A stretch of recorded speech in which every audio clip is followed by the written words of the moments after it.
নমস্কার বন্ধুরা, আমি Priyanka. Welcome back to my channel. বন্ধুরা, আজকে আমি বানিয়ে দেখাবো চটপটা বেগুন ভাজা। তো এখানে কিন্তু আমি একটা বড় সাইজের বেগুন নিয়ে নিয়েছি। তো বেগুনটাকে আমি এবারে গোল গোল করে কেটে নেব। তো কাটার আগে কিন্তু সবার আগে কিন্তু ভালো করে বেগুনটা কিন্তু ধুয়ে নিতে হবে। তো বেগুনটাকে কিন্তু আমি ভালো করে ধুয়ে নিয়েছি। ধুয়ে নেওয়ার পরে এবার আমি কেটে নেব। তো বেগুনটার কিন্তু সামনের মুখটা কিন্তু কেটে বাদ দিয়ে দিয়েছি, আর পেছনের মুখটা কিন্তু কেটে বাদ দিয়ে দিয়েছি।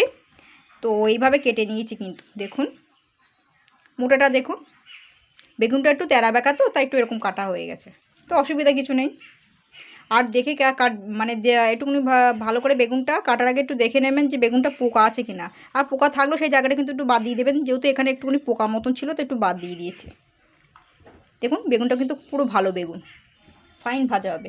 তো এবার আমি এর জন্য একটা মশলা তৈরি করব। তো আমি কিন্তু আর ধুইনি কাটার পরে। তো এবার আমি এখানে একটা মশলা তৈরি করব। 1 চামচ নুন নিয়েছি, চিনি নিয়েছি, লঙ্কার গুঁড়ো, হলুদ গুঁড়ো,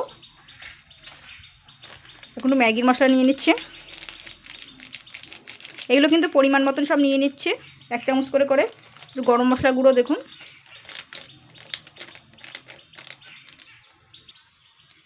তো এবার আমি এর মধ্যে একটুখানি তেল দিয়ে দেবো, 2 চামচ।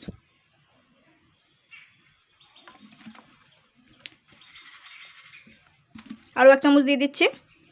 এটাকে গুলে নেবো ভালো করে, হাত দিয়েই মিশিয়ে নেব। কিন্তু হাত দিয়েই মাখাতে হবে। তো বেগুনটার গায়ে কিন্তু এবার আমি মাখিয়ে নেব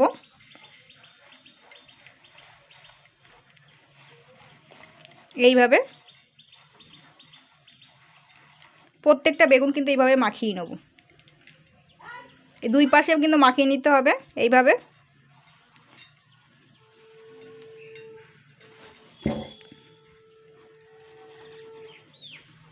দেখুন এইভাবে কিন্তু মাখিয়ে নেব বেগুনগুলো 2 পাশে। এটাও করে নেব। হেবি সুন্দর লাগবে খেতে। এটা শুধু শুধুও খাওয়া যাবে।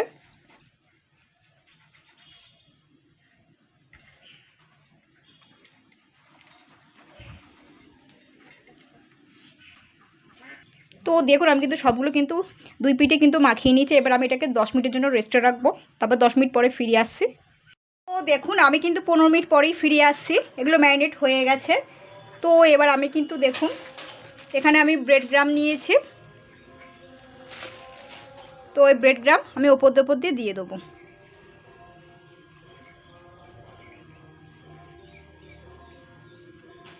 এইভাবে ছড়িয়ে দেবো। 2 পিঠে কিন্তু মাখাতে হবে ব্রেড গ্রামটা।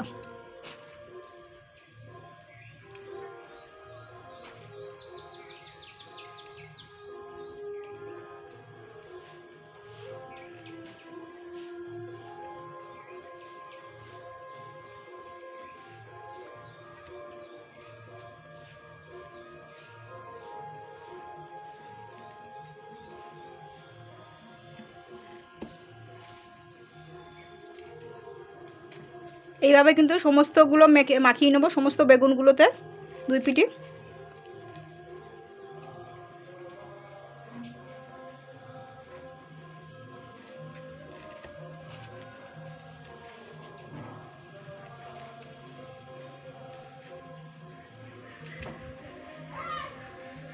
তো সমস্ত বেগুনগুলো কিন্তু মাখানো হয়ে গেছে ব্রেড গ্রাম। তো যখন দেবো তেলে, তো তখন কিন্তু একটুখানি নাড়িয়ে নাড়িয়ে একটুখানি মানে বাকিটা ব্রেড গ্রাম একটুখানি ঝেড়ে ঝেড়ে একটুখানি ঝেড়ে ঝেড়ে মানে কি একটুখানি হালকা একটু নাড়াচাড়া করলেই ব্রেড গ্রামটা হালকা বাকি ব্রেড গ্রামটা কিন্তু ঝরে পড়ে যাবে। মানে কিন্তু তেলের ওপর ভেসে ভেসে উঠবে, কিন্তু নাড়াচাড়া করলেই পড়ে যাবে এক্সট্রা আর কি ব্রেড গ্রামটা।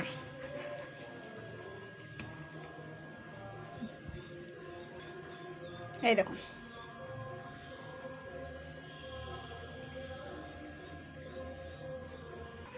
তো দেখুন আমি কিন্তু চাটু বসিয়ে দিয়েছি। তো এবার আমি কিন্তু বেশ খানিকটা কিন্তু তেল দিয়ে দিচ্ছি। এটা কিন্তু একটু ডুবো ডুবো তেলে ভাজতে হবে, আর চাটুতে ভাজলে ভালো। একসঙ্গে কিন্তু অনেকগুলোই দেওয়া যাবে। তেলটা কিন্তু গরম হয়ে গেছে, আর এটা কিন্তু একটু মিডিয়াম আঁচেই ভাজতে হবে, খুব আঁচে জোর হলে হবে না। দেখুন একটুখানি হালকা ঝেড়ে নিলাম। এইটা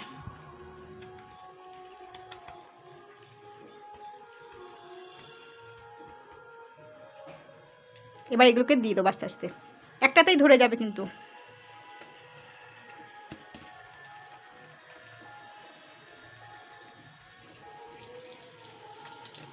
এইভাবে কিন্তু সমস্তগুলো দিয়ে দেবো, একটা চাটুর মধ্যেই সবগুলো ধরে যাবে, ফালতু আর ডবল করে দেওয়া লাগবে না।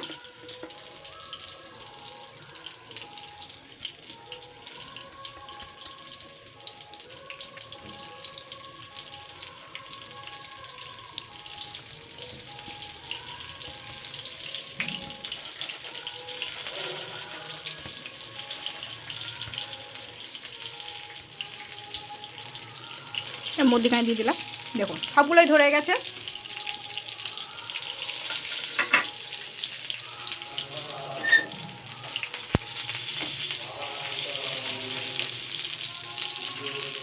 তো দেখুন আমি কিন্তু মিডিয়াম আঁচে ভেজে নিয়েছি। এবার আমি এগুলোকে হালকা করে এবারে 2 মিনিট করে করে আমি ভেজে নিচ্ছি। উল্টে দেবো এগুলোকে এবারে, এই যে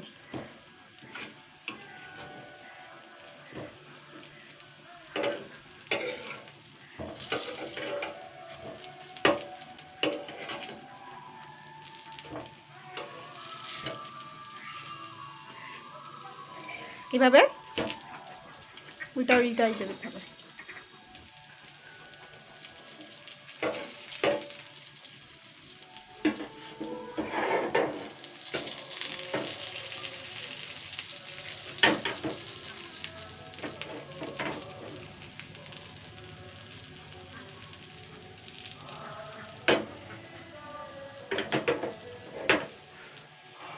দেখুন বেগুনগুলো কিন্তু ভাজা হয়ে গেছে, মিডিয়াম আঁচে ভেজে নিয়েছি। এবার আমি একটি পাত্রে তুলে নেব।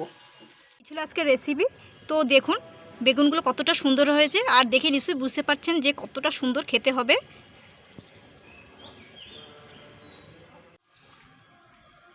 তো দেখুন বেগুনগুলো কিন্তু খুব সুন্দর ভাজা হয়ে গেছে, দেখুন পড়ে যাচ্ছে, মানে গলে গেছে বেগুনটা, এত সুন্দর হয়েছে দেখুন। আর নিশ্চয়ই কিছু বলতে হবে না ভাজার ব্যাপারে। এটা কিন্তু মিডিয়াম আঁচেই করবেন কিন্তু, ঠিক আছে? সময় লাগবে কিন্তু ভালো হবে কিন্তু। গরম আছে, এই দেখুন।